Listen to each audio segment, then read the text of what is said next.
Hey guys, it's Alan, the Fireman 1028, and we're bringing you a updated review of our BMW R9T Scrambler. Now, if you'll notice, if this place looks familiar, we're at the Dills Gap Resort up in Robbinsville, North Carolina. We just completed most of the Smokey Mountain 500. And so this is a Sunday morning. We're doing one last little ride. We're going to ride on the tail of the dragon. I got Bryce here. I got Sully. So what's up, Sully? What's up? Got Rich. So we're going to ride the tail of the dragon. So I figured take this time to kind of give an update now that we've done some stuff on the R9T Scrambler that you really ain't supposed to be doing on it, and just kind of give some updates on thoughts. And now that we've put 1,000 plus miles on the bike, so done a lot of highway, did a lot of off-road. You'll see in some of the videos of that we really did some off-road stuff that this bike has no business doing. So we'll talk about it, but let's throw on the gloves and let's go for a ride. All right, guys, we're taking off. Like I said, we're going to ride the tail of the dragon again, or actually first time with the R9T Scrambler. Got a little caravan, so we're not going to be trying to push it or do anything stupid. Just want to have a chance to just kind of talk about the bike and see what we've done and how it did on the Smokey Mountain 500, or as we're calling it, the Smokey Mountain 299, because we definitely didn't get 500 miles in.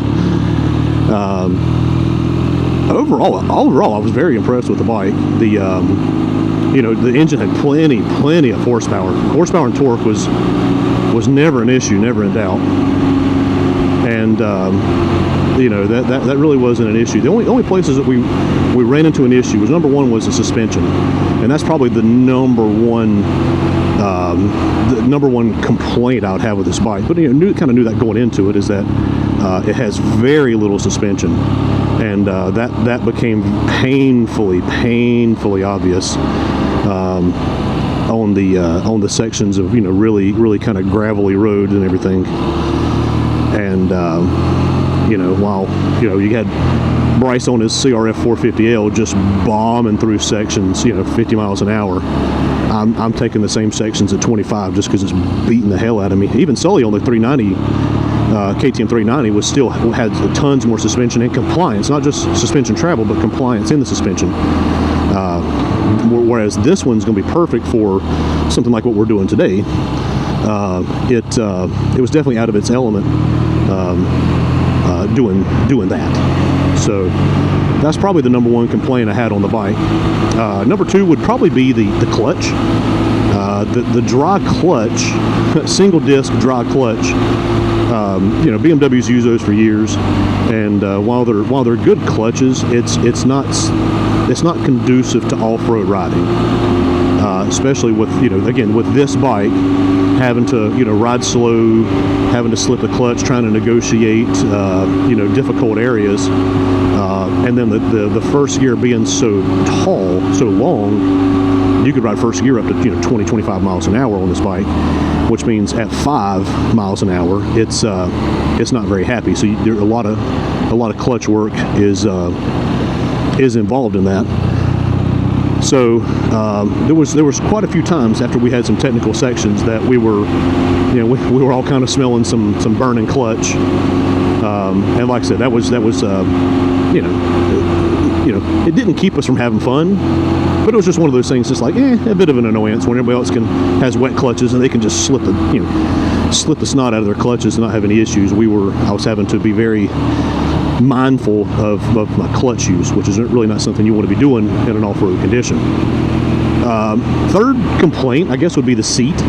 The seat of this bike is not it's more of this whole bike is a styling exercise, but the seat is definitely one of those where it's like it's definitely form over function. While it never let me down, it just after long days in the saddle, my butt was definitely kind of feeling it. So I know our buddies at Wunderlich have a seat. Actually, it's a slightly darker brown than what this one is, but they have a comfort seat that actually they had one in the showroom in Hendersonville, and Hans over there said he'd give me a really good deal on it. So we may end up there's somebody doing photography here. We may end up with a Wunderlich seat on the bike. So that's really the only negatives.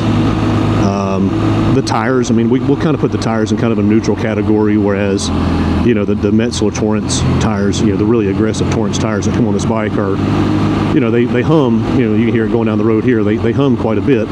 But off-road, actually, they did pretty good. There was very few occasions where I found myself, you know, lacking grip. The only time I really got stuck was I just kind of got stuck on a log, and it's kind of at a half angle. So it was one of those where we say hello to the cameras. Hello, 129, 9:52. So note the time. So that's really about the only time I lost traction. I mean, we had some muddy sections, but I mean, you know, these tires did absolutely great. You know, they're loud on the highway, but I mean, even like roads like this, I mean, they got tons of traction. So and they look really badass on the bike. So I think when it's time to replace these, I think it'd be crazy not to go back with the same set. So that's really the negatives. The positives of the bike is, you know, thankfully we never tried out the crash bars. You know, we put on the Wunderlich crash bars, which that video is up now. The installation of those, and you know, again, Hans and the guys at Wunderlich were great to work with. And but thankfully we didn't have to try them out. The skid plate, we definitely tried that out quite a bit. I am quite a fan of the Wunderlich skid plate, and I specifically chose their skid plate because of the design of it. And I mentioned that in the skid plate video, which actually the skid plate videos might actually come out after this, just because we had some issues with it, with the installation. But the design of it wraps around, you know, the front header pipe, it wraps around the side header pipes, and provides protection there. But it's got plenty of holes and perforation in it, so you're not getting a buildup of mud and rocks and gravel and everything else inside there. So it, you know, and it's a work of art too. And you know, just too bad it's underneath the bike. It's like a good pair of panties. You know, they look great, but too bad you can't see them. And yes, guys, I just use panties as an analogy for a skid plate. But so like I said, the skid plate did an absolute great job, and we took some gouges out of that thing that you know, that might have been an oil filter, might have been a header pipe, or the engine case itself, and so that was definitely well worth the money. They charge a premium for their stuff, but they make really good stuff.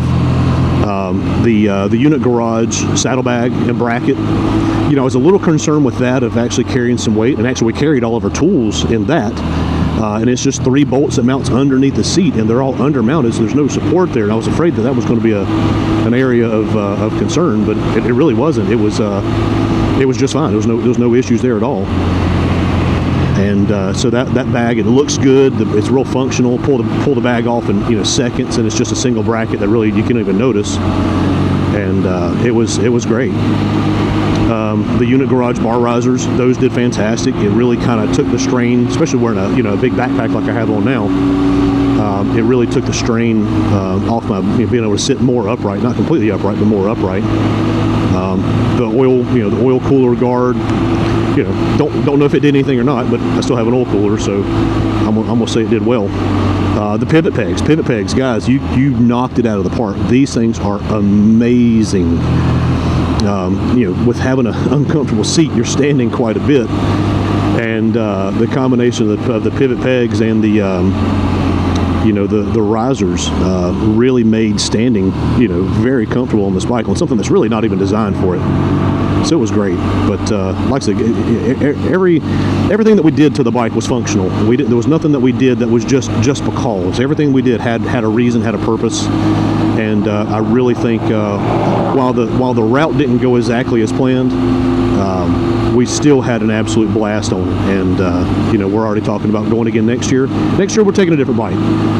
We're already kind of working on some plans for what we're going to ride next year, but it's definitely not going to be this. And I wanted to do it just to see if it'll do it, and it did. And we probably, if we had another day, we probably could have finished the whole route. So, but you know, we cut it short. You know, riding with Bryce and Sully. Bryce, I don't think we had a problem. Sully was always a little bit more out of his comfort zone, but we still had an absolute blast. So, you know, no issues there.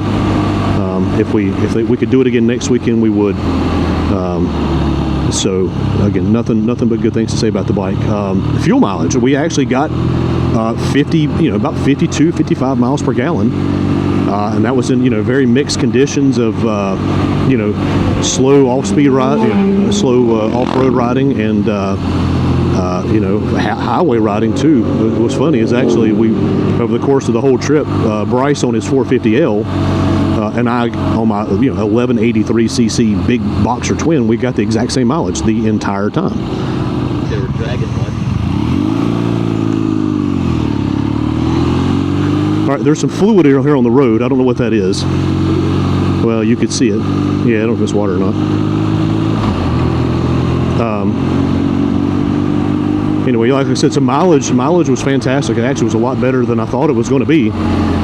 There was some concern about it because I really hadn't put enough miles on it to really kind of know what the real world mileage is on the bike. But it was, like I said, it was getting consistently 50 miles per gallon. We were filling up every 100 miles, so really range wasn't a concern. Comfort, well, I know we already kind of talked about that. This bike just kind of, if it wasn't for the foot position, it would almost kind of feel like more like a muscle cruiser than it would a dual sport or even a standard or anything else. So that is what it is. Looks, I mean, we had multiple people come up and just say, man, what a cool looking bike, and it really is. And then seeing it muddy and everything else, it just kind of adds a whole nother layer to it. Seeing it actually do what it's supposed to do. Rich even made the comment of these things usually just go to coffee shops, and then I'm gonna take this one into the dealership for an oil change, and it's gonna have mud caked in places that it's not supposed to be, that you would expect a GS to come in with, not a styling exercise like this. So we knew it was going to be a compromise, and that was kind of still the idea, is to see if it would do it and see if we could outfit it to kind of cover up its not necessarily the deficiencies, but just kind of cover the weak points of it to make it more functional. And I really think that we did. So if I had it to do over, I wouldn't have a problem taking this bike out again. So that's it. Like I said, that's going to be the kind of the end of our 1,500 mile review. Like I said, we've spent quite a bit of time on the bike here the last couple of days, so I really feel comfortable kind of making this review here. Day two, really, we started to feel started to really get comfortable on the bike and kind of started to gel and really could see what it would do off road. We were just kind of bombing down the road for a while. Gravel roads, this thing absolutely loves gravel roads. At one point, Sully got ahead of everybody else, and I had to go catch him. And I'm doing 80 down a gravel road, and this thing's just bouncing all over the place. And but it did it, and it had fun doing it. So, like I said, that was just a quick update on the bike. It's doing absolutely fantastic. No oil consumption that I can see at all. I know some of these bikes, these oil heads were known for oil consumption, especially below 5,000-10,000 miles. But I've got no reason to believe why this bike can't do 100,000 miles like any oil head that's out there. So like I said, we'll wrap it up there. If you see anything that you like, thumbs up, comment on the video. Ultimate compliment is to subscribe to the channel. So thank you guys for watching. God bless, roll tide, and remember, tomorrow needs you. See you out on the trails and maybe on the Dragon too. Some pretty cool bikes passing by, cars passing by. See you guys.